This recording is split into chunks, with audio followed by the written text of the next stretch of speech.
new jumper. What do I think to your new jumper? Yeah. I don't like it. No. Oh. Fair enough. Well, that's that. End of the episode. I'm leaving. I'm upset. Finn doesn't like my new Hera jumper that was on discount. 30 quid, mate. Not bad. Is that why you got Not the bad. same top as well? I like the top. The jumper was 30 quid. So I was No, like, I prefer the jumper to the top, to be fair. Cheers. Oh, Yeah, nice. I wasn't a fan of the top. I wore it because I was like, oh, it is what it is. But people won't even understand. If you want to know what top I was wearing, go watch Finn's Just newest look at the video. jumper, it's the same. Yeah, it's the same jumper, but it's just a t-shirt. Take away the hood, make it a t-shirt. It's the same. So yeah, I'm matching at this point. They didn't have any shorts, unfortunately, to add to my combos. So it is what it is. Welcome back, episode 40, isn't it? Oh yeah, yeah, it is. Yeah, the big 4-0. Yeah, here's to another 40. That's what we'll go with. To be fair, I think it's quite cool. I think we missed maybe 1 week when we were both away. Or we haven't missed. Oh, we missed some actually around your show, didn't we? But we haven't. Yeah, no. We had like a big hiatus. We had like a good 6 to 8 week hiatus. Yeah, it was. Yeah, and I think it was about a month. Was it? It felt a lot longer, if I'm honest. That's because I hated my life, and every day felt like 14 days. And I was like, oh, just make it to my next meal, bro. Just make it to the next cardio session. But in years to come, no one will remember that. So when we're on episode 500, we can be like, that's 500 episodes without missing 1 week. And then when we're really famous, no one will remember. We'll be really famous by that point. So we can be like, look, guys, consistency pays off. And everyone will be like, so that's so inspirational that you've not missed a podcast at all for 500 weeks. And we'll be like, yeah, I know.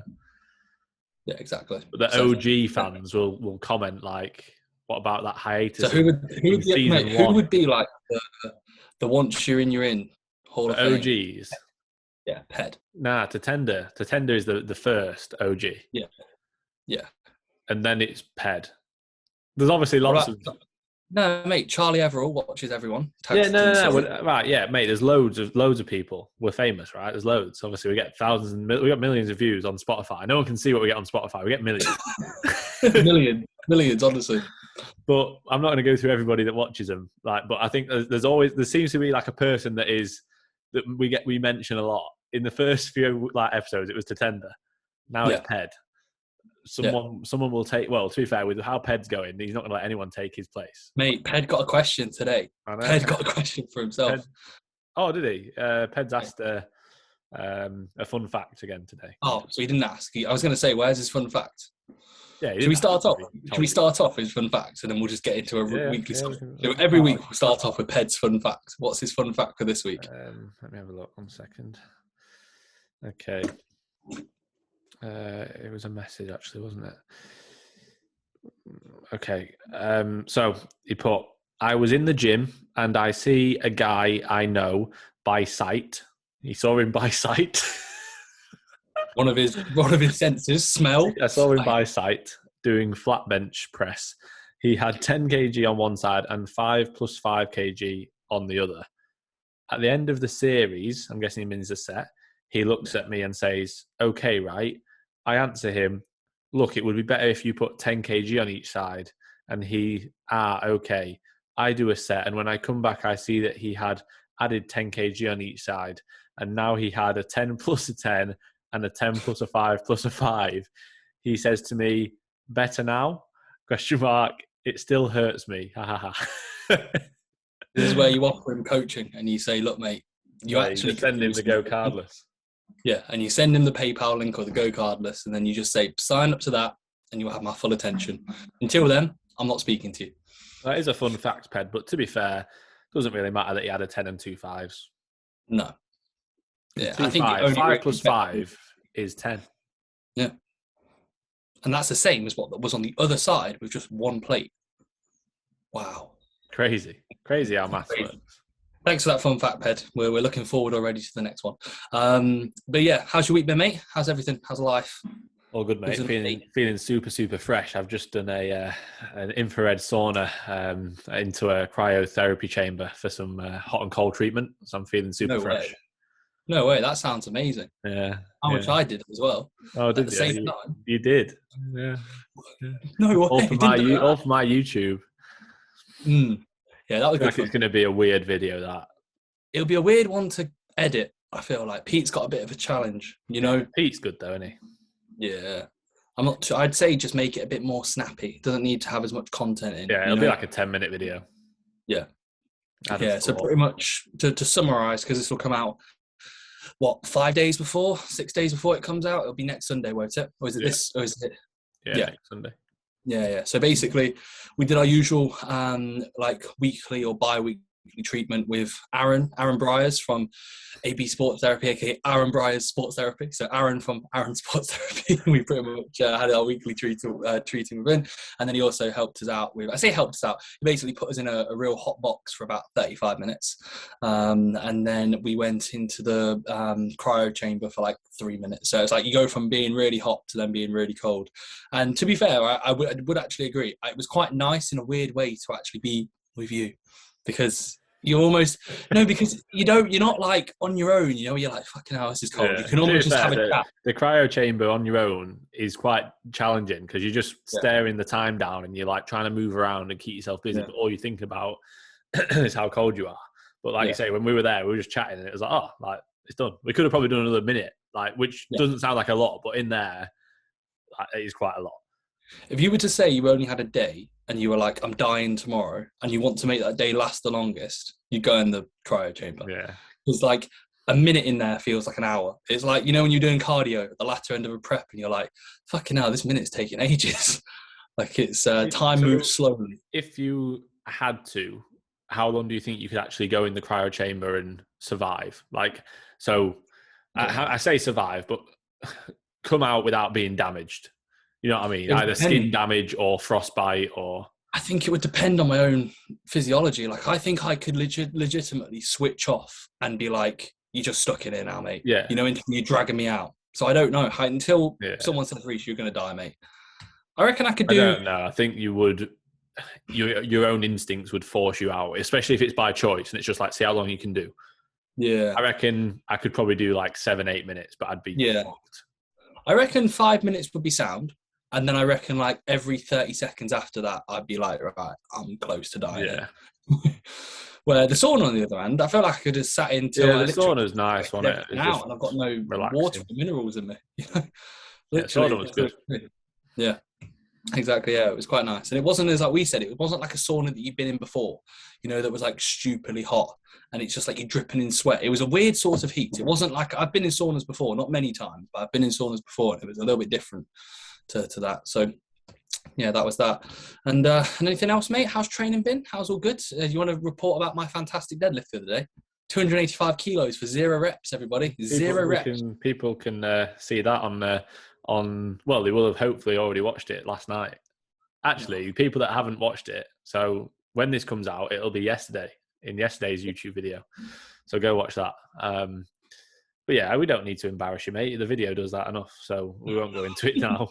But no, to be fair, training is probably, this has been the best week of training since the deload. My back's feeling okay. I said to you, I sneezed and it wasn't painful for the first time in months, which was weird. And I was saying to Aaron, like, it is literally just from taking the dumbbell press out. Took the dumbbell press out, 2 weeks later, my back feels fine again. Like, well, I say fine, it's not great, but it's manageable, a lot more manageable.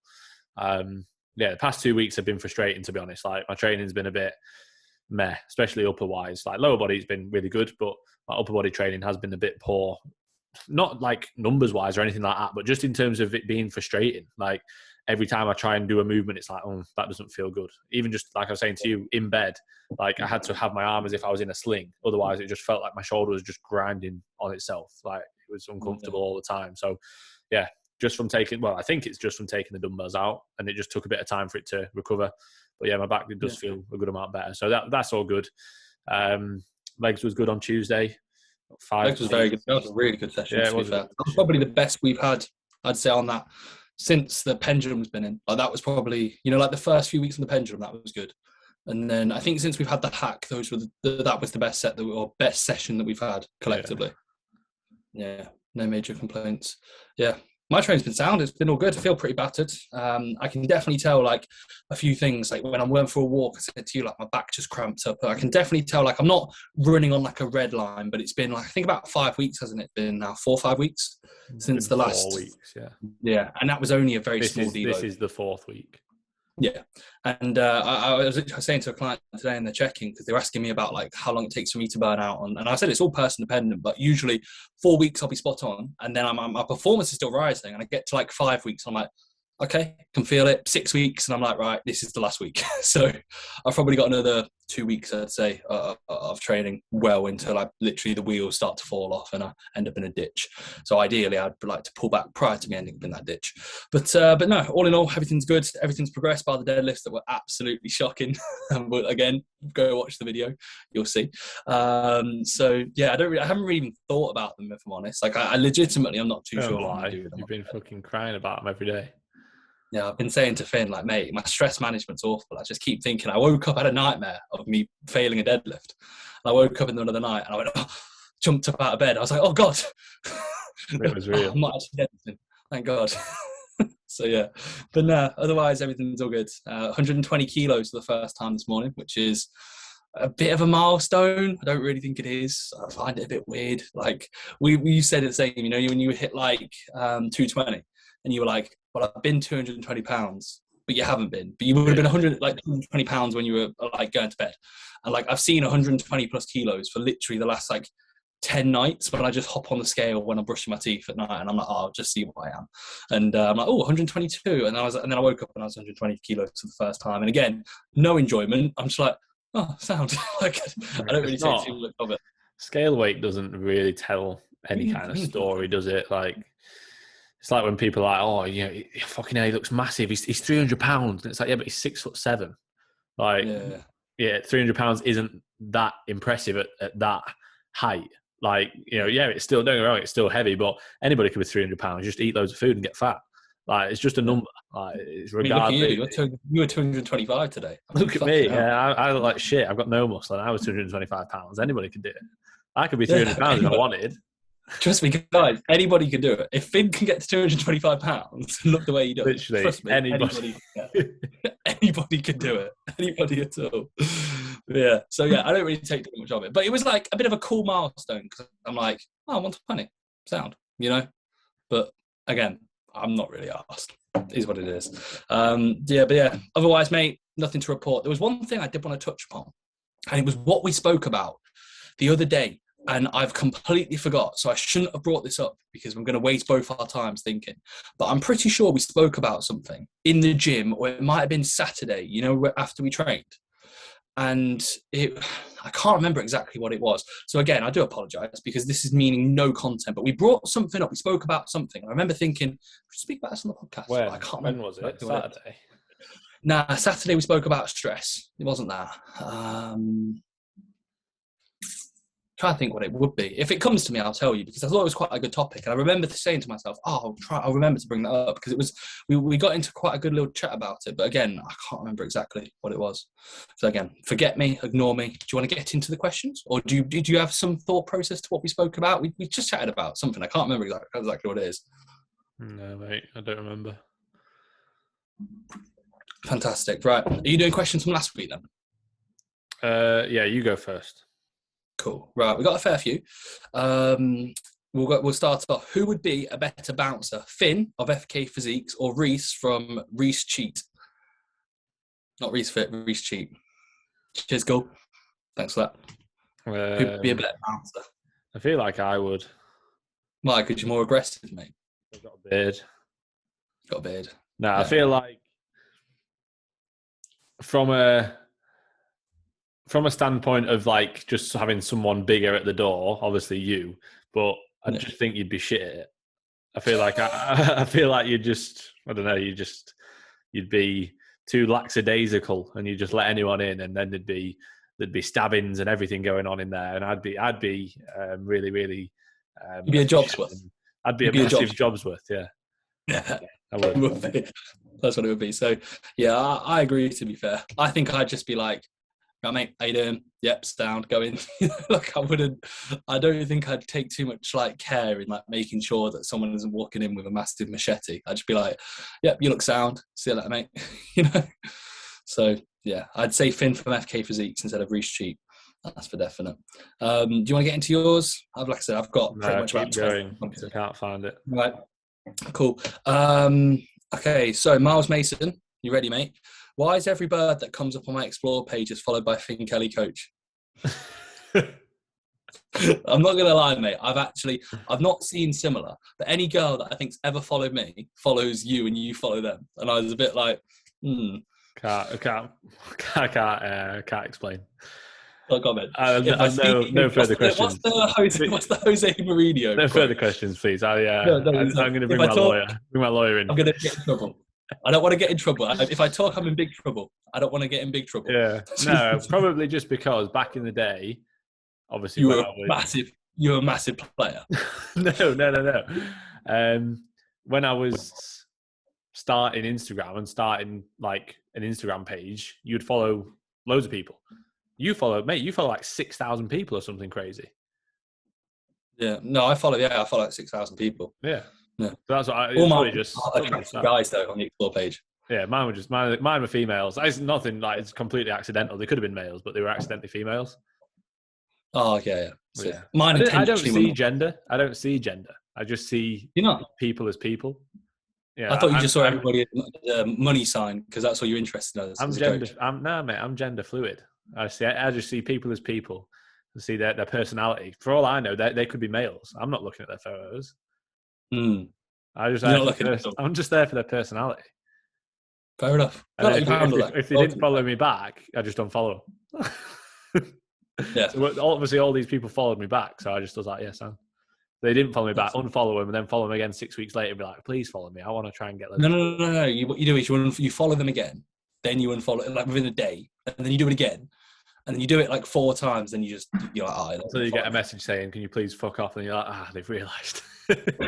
Oh, fuck. Like, cheers for the message, mate. Is there any chance of that follow back? You just replied, thanks for the message, mate. I was actually after a follow, not a message back. Not a message back. Thanks, though. Appreciate it. Maybe it'll help with the algorithm. Message back. I find that sort of behaviour so bizarre. There's a few people that I know. Well, I say I know, I don't, but they follow me and unfollow me. And if I notice it once and I accidentally don't follow someone back, because if someone's into training and they post training clips and they look like the account that's like not I'm not gonna say super generic, but I'll just follow someone back if they follow me. I rarely follow people first, just based off the fact that I usually will just see people follow. I'll go, okay, cool, I'll follow them back. But if I've accidentally not followed you back, or I thought, I'm not following you back for whatever reason, or I don't even see it, but then I notice I've seen this guy like my photos before and he's followed me again. I then intentionally not follow him back because I'm like, this is a bit weird, and I just see how many times. There's been people I know done it 5-6 times. It's very strange, but maybe you should just follow them back. No, but I feel like it's almost like a game at this point. You've unfollowed me 5 times. You know what I mean? Makes you not want to do it even more. Yeah. Like I might even go on your account and like a photo just to know that I'm seeing the follow. I'm seeing you, but I'm not following. Right, I found the questions. This one. Oh, do you remember? We said we'd start on this and we haven't. It's from J Murphy Fitness. He said, "Proudest moment of yourselves and each other." We said we'd start on that. Do you remember? Oh, yeah. Right. Proudest moment of myself. Or we're doing both ourselves. So what's the proudest moment you ever had, mate?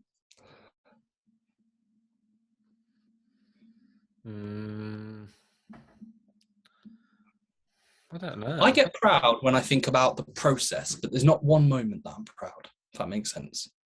I don't think I ever stop and think, pat myself on the back or anything like that. Obviously, I felt like after my show, I was happy. I came third. I wasn't buzzing with it, but I was with how the show kept getting pushed back and everything like that, which was just a ball ache. It was a nice feeling. Obviously, Shannon was there. It was a weird year with COVID and everything. So that, but I wouldn't say I was proud. I'm not proud to come third. I wouldn't be proud to win the fucking Carabao Cup either. Mate, at least I won the class and then the overall. We didn't even do either. Mate, in a fucking Carabao Cup. I'd win the Natty Carabao Cup. Natty Carabao Cup, yeah, definitely. I don't know. I don't know what you class as proud. To be fair, I was proud of myself for finishing uni because I hated it. Absolutely hated it. So by the end of that, it was a proper like relief. It was a massive weight off my shoulders. So I was quite proud of myself for not quitting because I just couldn't stand it. And I already knew what I was going to do basically because I'm doing it now. I was doing it then, like just at a lesser extent. So I guess I was quite proud of that. Proud of bagging Sharon. Bagging Sharon, yeah. Yeah. Because you followed 20,000 girls and then she was 25. I was proud of myself when I asked her to move in because I asked her in like a really nice way and it was a nice memory and she said yes, obviously, because she's living with me. But I'm just trying to think of nice moments where I guess does that class as being proud? Yeah, it is weird. In a weird way, I'm quite proud of how I am now, but that's not to say I'm content. Don't be. Be quiet, mate. Be quiet. You're ruining a lovely moment on the Once You're in Your Own podcast, episode 40. But no, I'm proud of how I am. Like, I'm proud of how the person I am. I'm very content in the sense of the person I am and I know who I am, which I think is quite rare. But that's not to be like, oh, I'm content with everything. Like, I always want more. But like, if I was to look back at my last year, I mean, I was proud of like 2021, 2022 so far. And like, I feel like every year just gets better. Like, if I was to look back last year, competed for the first time, did as well as I thought relatively. My goals were like, no, but like, I knew that everything. I just wanted to get my feet wet, and I knew I was decent, and that was confirmed. So I was like, right, quite proud of the process. Knew I wasn't miles away from the level I need to be. Proud of finishing uni last year, and like proud that like at the start of the year, it was where like I remember at the back end of 2020, I was like, I wonder what I'm going to do when I finish uni. And then it was where I was coaching full time from the first few months during a lockdown. When I remember that lockdown, and I was thinking, fucking hell, last thing I need in the last few months to uni is to have a lockdown where it's going to slow down my coaching and the business kind of growth. But that didn't happen. If anything, it was even better. So yeah. So like last year in total, I was proud of the entire year, but I haven't ever really took a step back and was like, oh my God, I'm so proud. Like I almost, because I put so much work and put so much time in, when things come out of it, I'm like, well, that's what should have happened, you know? Like, fair enough if you, like, I don't think I get outworked in many situations, and that's not like hardest worker in the room outwork me, but I'm like, well, I worked fucking hard for what I've done. So like, I should be relatively proud, but yeah, it's dependent really. And then mate, we've got to do a nice one. What are we both proud about each other? Not proud Nothing. of you. Cheers, mate. I'll never be proud of you. Thanks, got to mate. keep you grounded. Told you. Got to keep you grounded. You will never, ever do anything that makes me proud. Just know that, right? You never, ever do anything. I have to think. No, I was proud at your show, to be fair. Like, the Carabao Cup was good. Yeah, it was a nice day. I wasn't proud of it. I think that was also, it was also because it was the first show. No, because I think it was the first show, the reason why I was quite proud and how it went. Like, I think if I'd won the second and third show, it would have just been like, sound, like, I'm decent, you know? Like, I don't think it would have had the same. That first show was quite special because it was like, because it was the first one. Yeah, I feel like by the second and third, like, I wouldn't have had any more mental enjoyment. I would have been like, because I knew looking at the level that I was good, but I wasn't as good as I should be, you know, I could be.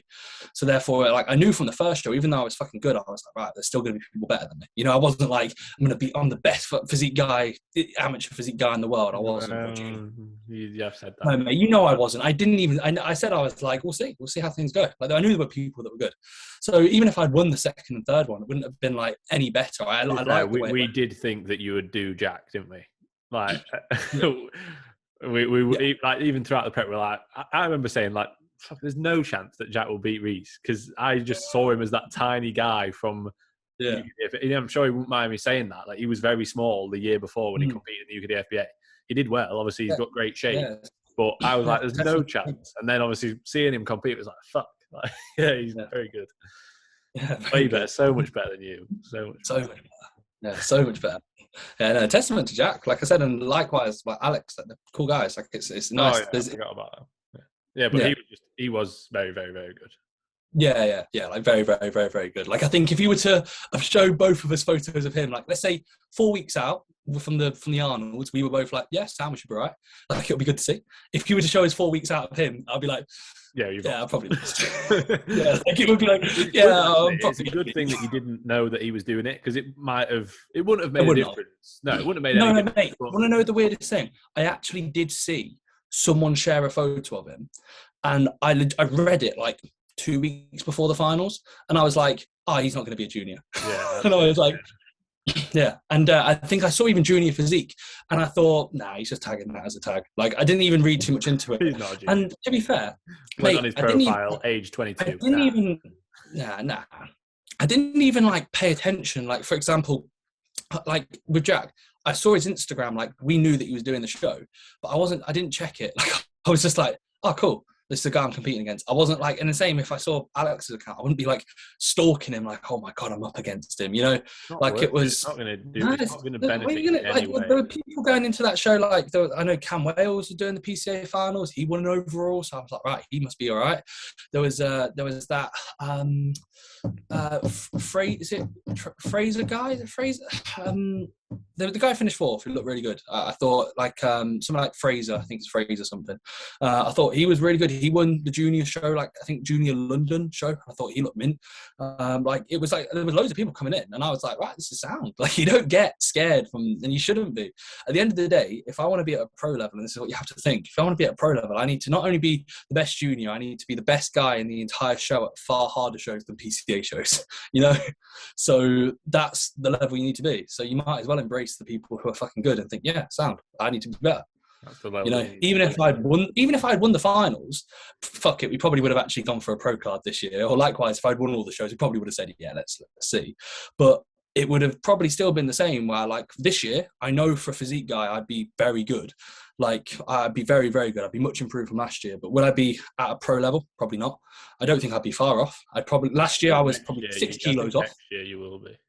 Yeah, I think last year I was probably 6 kilos off. This year I'll probably be 3 kilos off. Isn't that weird to think, though? Like, next year, like, when you compete, the goal will be for you to get a pro card, and, like, we'll go travelling to do it if we need to, because you're not very going to win a show in England because you're not that good. So we'll go, like, to Scandinavia and shit to try and help you get a pro card. Won't that be cool? Yeah, will be. Once you're in on tour, like. Yeah, but in all seriousness, like, that will be pretty cool. Yeah. We ought to. I know you said, like, oh, it wouldn't be as good as it sounds, and I know that it's like competing abroad does sound more fun than I imagine it would be, because you'd be jet lagged and you'll be tired, and you obviously, you know, not going to feel amazing anyway. But if, like, there was a show that we both like, or there's a WMBF show on this day, and there's a two bro show on this day or whatever, like, that'd be pretty cool. What, we have a road trip? We're like. Same spot. We'll be like, right, I'll compete, you compete. We'll have FaceTime backstage. But, hey, mate, how you doing? Well, we'd try and do it on different days so we could go and support. Yeah. Yeah, no, definitely. You better move into the house, mate, and start saving some pennies, because we'll have some weekends away next year. That's what it'll be. Mate, we need to get the house sorted. Yeah, you do. Right, we'll move on from that. Is it my question? Can I smash through the ones from last time, and then we'll just go through majority of yours? If you must. This is from that Christopher, you know, that tags us in stories, mates with Charlie GTA. Yes. Doesn't follow either of us. I don't know. Will the hosts of Once You're In be at any expos this year? Myself and Charlie Baker need that photo. Fair enough. I'd imagine so. Yeah. Like, if we get expos, we're talking show. No, Arnold's will be there, most likely. Will we? You've got Jack. Yeah. Sorry, yeah, Jack's competing. And then, but that being said, I know the Jack's PCA first on the Friday, though. Is that on the Friday? Okay, fair enough. It would be good, mate. You know, if we did, like, if we stayed out and we did, like, we went to watch the pro show, and then we stayed out and then, like, went round the expo on Sunday. That was a big night out.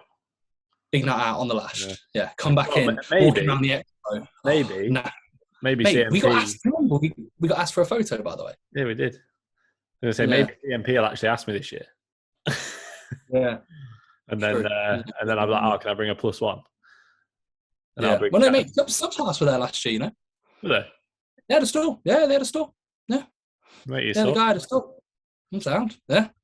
I'd be like, he'd be like, oh, can you stand topless like all the other athletes? I'd be like, mate, I'm 145 kilos. No, fat fucking mess. No chance. All right. This is from Charles Parsons, Big Charles. Good job. One thing you wish you knew earlier since you started BB. Not since we started bodybuilding, since we started BB. That BB. So there's a difference. Bodybuilding, and then you evolve into a BB. Yeah. Yeah, fair enough. You always need more muscle. Focus on execution. I'm thinking of things that, like, that most people, like, you see, I wish I knew these tips. Track your macros. Yeah. Wait, what? I feel like there's loads of generic ones, but like this one is a generic one. But I would say, like, people worry far too much about being lean at the start, and it's like you just need more muscle. Like, stop trying to be shredded and just eat and train hard and get stronger. Like, you do that for 3 years of your first 3 years of training, like, you're going to build a very, very good physique in 3 years if you just focus on the basics and don't worry about trying to be lean for Instagram or for holidays or anything. Like, if you can do that, if I'd have done that from 17 to 20, now I'd be in a much better position than I am. Yeah. Like, I feel like now, realistically, is the first proper off season that I'm having, really. Like, I had a 6-month push up before I started prep last year, which was a bit aggressive because it was like, right, you don't need to be as lean as you are now and you need more muscle. It was like pushed on for 6 months and then I dieted down. Like, this is properly like the proper first off season. Imagine if I'd done this when I was 17 for 5 years and then competed as a junior, I'd be way better. Like, but you just don't know that at the time, do you? Like, you just think, well, I know you did that because, like, you were a fat mess at 16, but that was nothing to do with bodybuilding. That's just because you were just fat. No chance it was. I was just like, oh, I'm just going to get big. I remember I had that awakening call because I think everybody gets to a point where they get lean. You look at yourself and you go, fucking hell, I have no muscle. And I had that awakening at like 14. So instead of me thinking, right, I'm just going to stay at this body weight and just main gain and be like a kilo heavier next year and look the same, I was like, right, I'm just going to get heavy. So it was like 2 Dominoes a week. I pretty much like took my mum out for a second mortgage when it comes to Dominoes per week. It was ridiculous, mate. I used to have like a large pizza and like 5 boxes of dough balls like twice per week. It was like 6,000 calories or 5,000 calories in one meal twice per week. Horrendous food. I was fat as anything, but I was quite strong. And as a result of that, I put on a decent amount of muscle. And I remember, I think I dieted and I was like 10 kilos heavier not the following year, there's 2 years afterwards, and I was leaner. So I'm not really like 10 kilos of tissue, but legitimately it was like, right, I've put on a decent amount of size here. I don't look tiny. I still look small, but I was all right. So yeah. There we go. That's the answer to that one then. Perfect. Hopefully you're all content with that, Shah. One more question. Final one. This is from Chloe, my client. She put best research topics for bodybuilding/fitness. So I'm guessing she just means like, if you're wanting to learn more about bodybuilding, what should you research? So it's a bit like bodybuilding. Yeah, but I mean, it's research that. So but like research topics. When you're at uni and it's like, right, this is the research topic, and it's like a specific avenue that you have to go down to learn about whatever. But yeah, there isn't really like, you could say, like, you could break up bodybuilding into like, I would just kind of break it down into like, you got your training, your recovery, and then your nutrition. And your training, you could look at like, let's say progressive overload, the literature behind that, reps and reserve, failure training, etc. Exercise selection. I did a uni module on literally like, it was pretty much an exercise selection program based off how well they respond to each specific exercise. So that was like barbell flat bench versus, I think it was like a dumbbell press or something. This was like 2 years ago at this point, so I can't remember exactly. But it was like exercise to exercise and the internal level of kind of stimulus we get, and likewise just how much of a muscle switched on from each specific exercise. And it was ranked, and it was pretty much like, these are the best exercises, these are the least. So you can have that. You can look at nutrition. The one thing we've always said about nutrition when it comes to literature is it's so there's not one answer. There's about a million. Everything contradicts itself, which for a uni like, let's say, module is fantastic. There's some, but yeah, there's not one definitive, this is what you should be doing. There's like, this person said this in 2008 and this person says this, but they're all within a very close proximity in terms of Yeah, like yeah. macro You're not targets going and to, things like that. yeah, yeah, definitely. And then recovery could almost be a byproduct of almost both of those. And then looking at how recovery could impact training. So I'd almost break it down into those three, and then you could look into the intricacies and the more in-depth areas to those three and go from there. There's always more that you could learn. Like you say, you could break training down to that, but then you could go down into, biomechanics of the body. You could go down into anatomy. Like there's so many different ways and avenues you can go down to keep learning. Like you're never going to know everything. We've said that before. People are like, oh, when should I start coaching now? I want to learn more. I want to learn everything before I start. It's like, you're never going to learn everything. Like there's always going to be more that you can learn. There's always new things coming out as well. There's always new literature coming out. There's always new sort of ideas that people will have. We spoke about the RF set or the FR set that we've RF. FR that we've named. Obviously, we invented it, so soon enough that'll be famous and it'll be in all the bodybuilding books. We'll have to make our own bodybuilding. I'm going to ask Pete to do a reel for me and send that over, because that'd be quite fun. I'll say that to him. How do you just say to him, "Hey mate, could you sort me a reel out for this part"? I clip them up and then I send him them, but I pay him more for it because it's obviously taking up his time. I'll do it. Fair enough. We'll speak about that, because I didn't even know. I saw the reels and I was like, "Oh, cool." I need to get this. Finn's content is fire, bro. Is that what you thought? No, I thought like, God, he's uploading another reel of a cut from a video that's going to be in there soon. So, mate, the videos are from a while ago. Yeah, I think they were actually. But yeah, I know they were. I'm the one posting it, mate. All right, sorry, mate. You want to go? Sorry, you're an Instagram guru. Mate, I've overtook you on followers now. Chill out. Yeah, because you follow about 9,000 people. Mate, I've done you on followers and I'm gaining at a faster rate than you, bro. Like, everything's about. If it's not about Instagram, follow 100 people per day, mate. Oh, that's what it is. Yeah, I just follow so many people. I'm like, oh my God, my followers is blowing up. How many are you following now? About 9,000. Mate, we are now like 6,000. I have done an Istanbul comeback. You were on like 10K when I was on like 5. Now, look at you. You're a big gearhead. People are going to click on your. People look at me and go, "He's got serious potential." They look at you and think, "God, when's this guy's going to diet?" He's fat natty. Yeah, fat natty. And they look at me thinking, "Fat enhanced." That's all it is. Just the difference. No, but people are like, you're going to attract more people because you have a bigger, better physique. So you should be on hundreds of thousands of followers, mate. You're doing really shit, to be honest. I'm doing all right for a fat natty. For a fat natty. Limit yourself by your classification. I'm a fat natty. I don't even. Mate, how am I even like? How do 11,000 people even follow me as a fat natty? You'll be saying. I'm fucking proud of that. I tell you what, that's what I'm most proud of. Should have gone back to that other question. 11,000 followers. Oh, funny. Right, have you done all your questions now? Yeah, that's all the ones from last week. I've only got a few from this week, but don't worry if we don't get around to them. GB Fitness again. These are literally in order. Part 1, do you think people sacrifice training enjoyment for optimality? Part 2, for example, cuffing every shoulder movement and following the latest training trend. Trend. He didn't put a D, so training trend. Mate, have you been following the latest training trend? Have you been following some trend?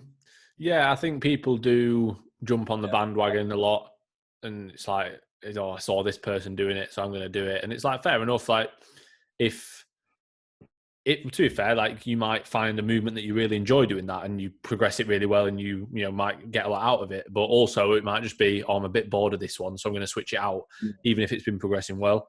But yeah, I think it's a tough one, because when people say like, oh, do you think people focus more so on optimizing their training rather than enjoying their training?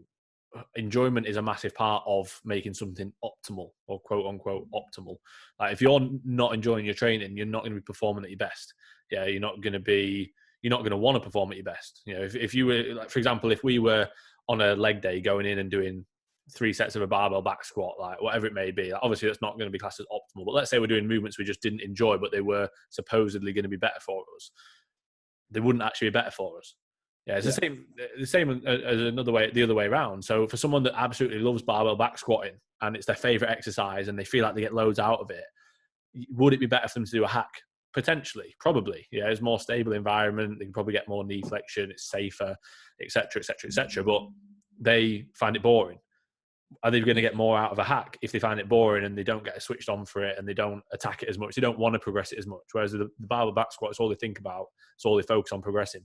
So that enjoyment side of things can often make you need to focus more on enjoyment. So it's a tough one. I think it also depends on the level that you're at. Like for someone who just wants to train and enjoy it and look a bit better, then you shouldn't be giving them movements that you're like, well, this is way more optimal. You need to use a cuff. It's like, just give them basic exercises that are easier for them to master, easier for them to set up. They don't need to wait for equipment. They don't need to buy loads more equipment. They don't need to buy loads of bands at different tensions, depending on how strong they are with the movement, things like that.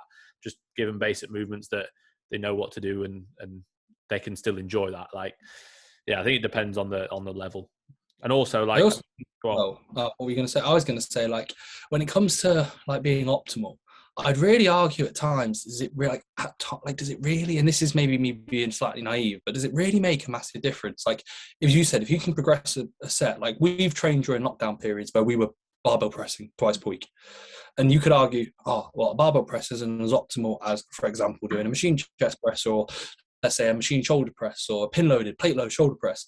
But from a progression standpoint, if you can still progress, which we did, we got very, very strong at those barbell presses, stronger than what we would do usually if we would have a barbell press in because we were doing them so often. And as a result of it, even though that exercise might not be optimal, I could argue that, and because of the fact that we actually enjoyed them, we could maybe make it more optimal, as you said. Do you know what I mean? Exactly. Like we were going into those sessions, like I was thinking all week what I want to get on that barbell press all 3 days until I look forward to those. I look forward to those pressing sessions more than anything. Like those pressing sessions were like some of my favorite thought process. Like if I was to think about my enjoyment over training of the last couple of years, it's like our Saturday session's fantastic. Like I really enjoyed that. Yeah. I know obviously you had an issue with your knees, but even so, like, you know, we still the belt squat and the hack squat when we got the hack squat and the leg press, like, you know, every session we were progressing that really, really well because it was all we were focusing on. Like the leg extension was shit, the hamstring curl was shit.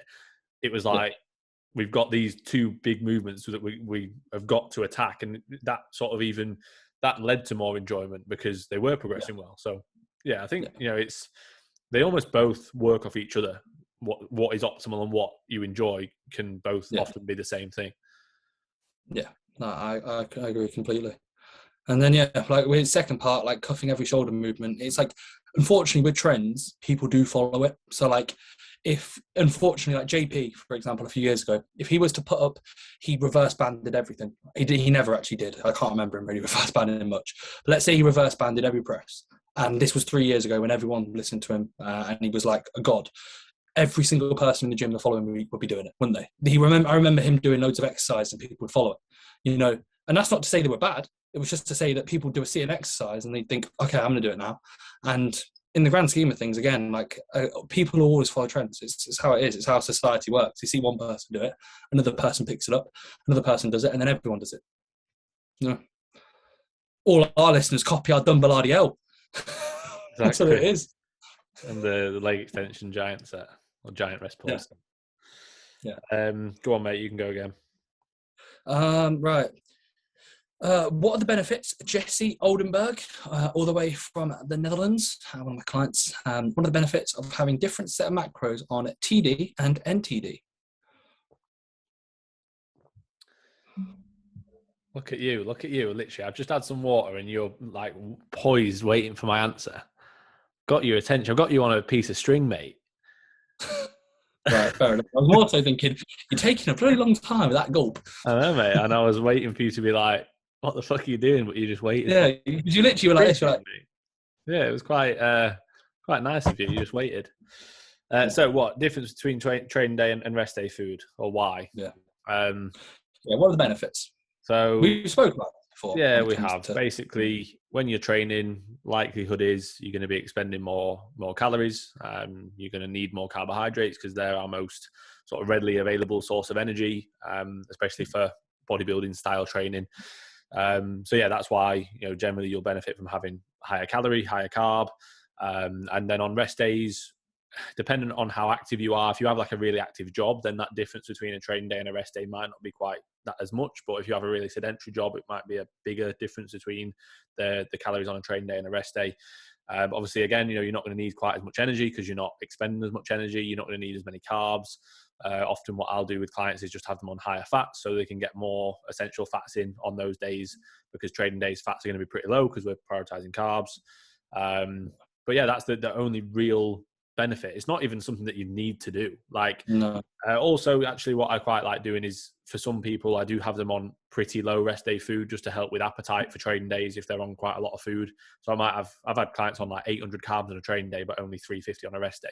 So those rest days, they get to give their body a bit of a break, give their pancreas a bit of a break from producing insulin, and just basically help in terms of recovery a little bit more, and then drive appetite up for the next day. Because anybody will know, when you're eating a hell of a lot of food, it does get a little bit difficult and you feel a little bit lethargic a lot. So if you can have some lower days on rest days, like I always feel better on a rest day, not only from obviously recovering from training, but also because I'm not force feeding myself throughout the day to get meals in and, pre and post workout. So yeah, that helps as well. Yeah, by like, if you was to break it down, by like 3 p.m. or 2 p.m. on a training day, I've had 3 meals, and then I'm having my intra 2 hours after, where on a non-training day, by 3 p.m., I'm literally just finished my second meal. I've done some cardio, so my appetite's higher in the mornings or afterwards anyway. Like, and I'm almost a little bit more, not relaxed, but I'm definitely not like, right, I need to eat this meal, I need to have it this time because then I need to be doing this, I need to be doing that.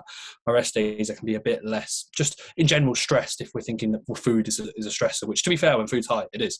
And like also you mentioned, like physical kind of, not fatigue, but physical, the onslaught of food can get there. And then also it's the same as if you think about it from a psychological standpoint, when you're shoveling food constantly and then you wake up on a rest day and you're like, for example, with me, I don't have my first meal on a rest day for about the first hour and a half of me waking up. So that's nice. I can get up, get on with my cardio, get on with work for an hour, then I can go and eat. It's not where I'm getting up, making a meal straight away, getting that down when I'm not that hungry. So again, from a psychological standpoint, it can help massively. And eventually, when you get to a point, ideally in a gaining phase, if you can max out training day food, and that's going to be relevant to each individual. And then I would always argue, are you actually truly maxed out? You can usually get in more food.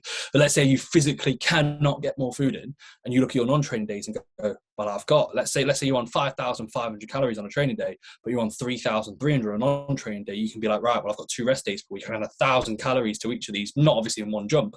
That could be 2,000 plus weekly calories you can get in, which is going to be significant at the tail end of a gaining phase if you need to be getting in more food to push body weight up. So there's going to be plenty of benefits, that's for sure.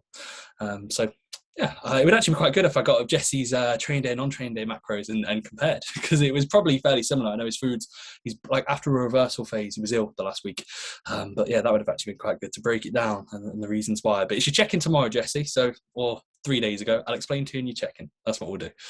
So yeah. Do you want to do your question, mate? Or your questions? This is from Woody's Fitness. He's asked me a question, big Wood. How much money would it take to stop coaching / bodybuilding? Coaching / bodybuilding, very different. So coaching and then bodybuilding. Yeah. I don't coaching. You would say, and this is the thing, you would say I'd need to have more money than I'm making now. But then I'd question, I wouldn't enjoy just sitting around doing nothing. But you'd find something else to do that you enjoy. That's the thing. You wouldn't just sit on your ass. You'd find another way of keeping yourself busy. Mate, I'd be playing FIFA career mode all day. I'd be doing Road to Glory. You'd stream it. Yeah. Honestly, mate, you know what I mean? You'd find other ways of being productive and enjoying, making money in other ways. Like if someone was to give me £1 million and say stop coaching, I'd be like, yeah, I wouldn't want to do it, but you know what I mean? It'd be like, right, well, I can invest that into this, and this. That can literally cover me forever and not have to worry. You know what I mean? I don't think $1 million could cover you forever. But mate, if you invested it well, you probably would. But yeah, probably. I wouldn't. I don't know. I'd really miss. I find it thinking about it now. I'm like, what the fuck? That'd be so weird. Not coaching. I don't know. It would be strange, especially because a lot of my goals and aspirations are in coaching. So if someone's just pay you off, you'd be a bit like. I'd say I'd go do my masters in S&C. I'd then do I'd just. You're not smart enough. I am smart enough, mate. I'd easily be able to do it. I'd probably get the maximum amount of qualifications I could, so I could have that as like something to work towards, so it's progressive. And then I'd be like, right, go to Liverpool and be like, you're hiring me as your S&C coach. And then, but then, am I not allowed to be an S&C coach because I'm not allowed to coach? No, you're not allowed to do coaching. Yeah, fuck. I don't know. What about bodybuilding? Uh, I'm at the age now where I couldn't put it like darts. Nah, like I You wouldn't be love able to. darts. No, but if I was like 15, yeah, because I'd be like, right, I'm just going to put all my time into another sport that I know that I could be good at, and I'd put all my energy into that.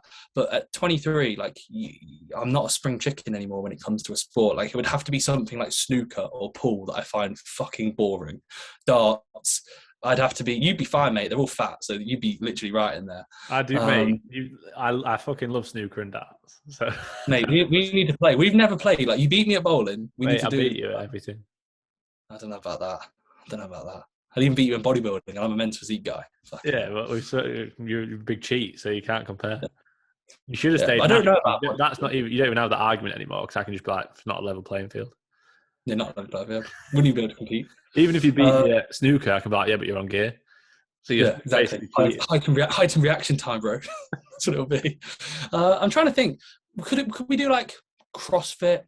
I'd like to get into walking football when I'm 50 plus. I'm signing up to that. We're doing that, mate. When we're over 50, we're doing walking football. Yeah, to be fair, if I was to like stop bodybuilding, I would go back into football, but it just wouldn't be at a high level. Yeah. But then the thing is, like, if you're not trying to perform at a high level, you just become complacent and you play Sunday league and go out drinking and shit. Like, I reckon I'd do football, but I'd like to be like playing basketball. I'd like to do something most days. Like, I'd like have a basketball training session Tuesday and I'd play Friday nights. I'd want to play football on Thursday and Sunday, and then I'd play five-a-side or something, like Wednesday night. So I'm doing something. Yeah, it is funny how much bodybuilding takes out of you, because imagine trying to do that now. no chance. Yeah, no chance. I'd be midway through the five-a-side game. Like, guys, sub me off, time for M4. That's what it would be. It does take a lot out of you. But yeah, anyway, definitely. we're not going to give an exact amount of money because I don't know. Sorry, that's a poor answer, but I'm not going to go this amount and then someone PayPal me it and then I've got to stop coaching. Don't want that to happen, do we? Guys, nobody PayPal us exactly $1 million each. Please don't do it. Right, Woody's question for me: when heading into a short, aggressive diet phase, should cardio be added right away, or used as a tool? And I'm going to be honest, mate. It will depend, obviously, on where your food's at. I would usually say no. I wouldn't be putting cardio in initially, but it depends on really how aggressive you need to be. But I'd say if you've worked your food up, you can pull off from food, and you can do things that are slightly less fatiguing, maybe not as impactful to recovery. So steps, if they're low and inputs high through food, pull food down, push steps up. Sound. Cardio would be something I'd put in after a few weeks, depending on how aggressive you need to be. Yeah, I think it depends how quick you want to get it done. If it's like 6 weeks and you're like, oh, I want to pull off 20 pounds in 6 weeks, again, depends completely on the starting point. But I would generally be like, right, let's not piss about. Let's do this, do that, get you in a pretty aggressive deficit. Like, for example, if you pull 2,000 calories away from someone's training day and 1,500 from a rest day, give them 2 sessions of cardio a week when they've not been doing any, and keep steps the same, or even just add 2,000 steps, like, they're going to drop a good amount of weight pretty quickly. Yes. So, if you need to be really aggressive with it, then I would say, there's no harm in putting cardio in. Yeah, I agree. The thing is, putting cardio in doesn't mean putting in an hour of cardio a day. No, putting cardio in could be like you start to tidy up and go, oh my God, I'm straight on the bike, Yeah, it's not all or nothing. It's the same with food. Yeah, it's like, being aggressive with the diet doesn't mean that you pull it all away. Yeah, you don't go, you stop eating now. Yeah, you go, right, I'm going to pull off from 750 carbs, you're going down to 350. And people think, fucking hell, that's loads. It's like, yeah, it's loads, but there's still room to pull off from. Like, especially in a contest prep as well. Like, I know you spoke about an aggressive diet, but even in a contest prep, like, you should be aggressive right at the start, because yes, you don't want to use all your tools at once, but also if you pull down, let's say you're starting at 850 carb and week one you go down to 500, you think, what, 350 carbs off? It's like, yeah, but you're never going to finish this prep on 500 carbs. So we're just trying to be assertive straight away and get a good chunk off. So it's very similar to an aggressive diet. It's just on a a sort of greater sort of scale? I went from 9:10 to 6:30 first week. That's why I remember my carb drop. But even that, is like, could definitely be more aggressive than that. Like, what did you end up on? On training days, 200. Non-training days, trace. So even if you went down to 400, you'd have still had a lot of room to play with, and you probably wouldn't have ended up on any less. You'd have just been more aggressive at the start. Yeah. You know what I mean? Exactly. You wouldn't have had to get down to 50 carbs, like, because you were too aggressive at the start. You'd have probably just been like, oh, fuck, this food's making me continue to lose for however long. And then, now I need to be more aggressive with it, or now I need to pull down to 350, 300. Yeah, I agree. People expect to see... Or... No, go on. I was just going to say, people expect to see like a big change by pulling off 50 carbs at the start of a diet. It's like, you're not really going to see... If you're eating like 5,000 calories and you pull 200 calories, it's the percentage is absolutely... Like, you won't even realise. Like, again, like, if you're prepping for 30 weeks, maybe. But if you're prepping for like 20, or like in Woody's case, an aggressive fat loss phase, you just got to be aggressive. It's how it's got to be, unfortunately. Right. Jordan Williams, opinion on the recent PCA show. Jordan finished third, if I'm not mistaken, in the junior physique category. Jordan, you're absolutely robbed. You're robbed. I don't even know what you look like, but you were robbed, mate. Anybody who finishes third was robbed after Finn finished third. I was robbed, mate. For God knows what those judges were seeing. I should have won. David, David looked like shit. I was fucking robbed. Finn's going to drop David a message like, hey, mate, there might be a quote that gets back to you about the recent podcast. I was only joking. It was a joke. Honestly, mate, I thought you looked incredible. But no, Jordan, mate, thanks for the question.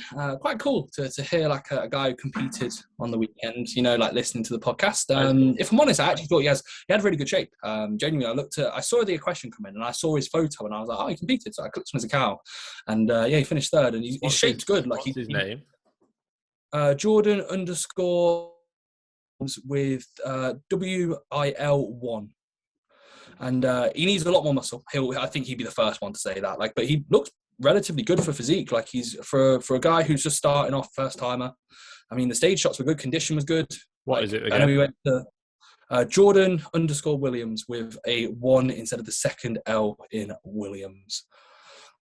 How do you and then I know that with an A or with an O? A Jordan. It's not coming up. And then we have. I'll send you his account, mate. I've got it. And then we had James McDermott, who says as well, who won. He listens to the Once You're In podcast. He thanked me for following him or following him back, which is a bit weird.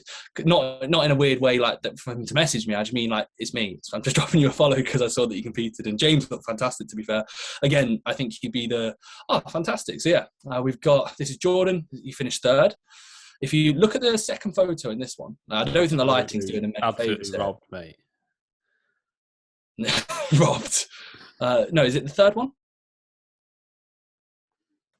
Whatever. Let's have a look. This guy should have won. Hey, it looks decent, doesn't it? That guy should have won. This guy was robbed. But mate, if you were watching, all he needed was tighter shorts on the right. That's all he needed. I mean, PCA loves tight shorts. And then, mate, type in James McDermott. Have a look at the guy that won. He was the junior. This is a good shape. Yeah, he's got good shape, hasn't he? He's got very good shape. Yeah. Go on, lad. Let's see. Go on, lad. Keep your head down, take your Jordan. shoes. Yeah, Jordan, take your shoes off. Take your shoes off, mate. Keep your head in Jordan, line. Yeah. Mate, stay on there. Jordan's going to get mentioned. No, I'm going to put it on the Instagram. There we go. We're not going to turn it into a form feedback. We do that all day. No. And then have a look, mate, at the guy who won. Jordan, you got to keep your head down on these hinges, bro. Yeah, you would have won if you had these like your posterior mate would have been so much better. We're joking, but I'm being serious in terms of your form. But I'm only joking. We're not. I don't want people to think we're taking the piss in a bad way. No, and then James McDermott, he was the one who won.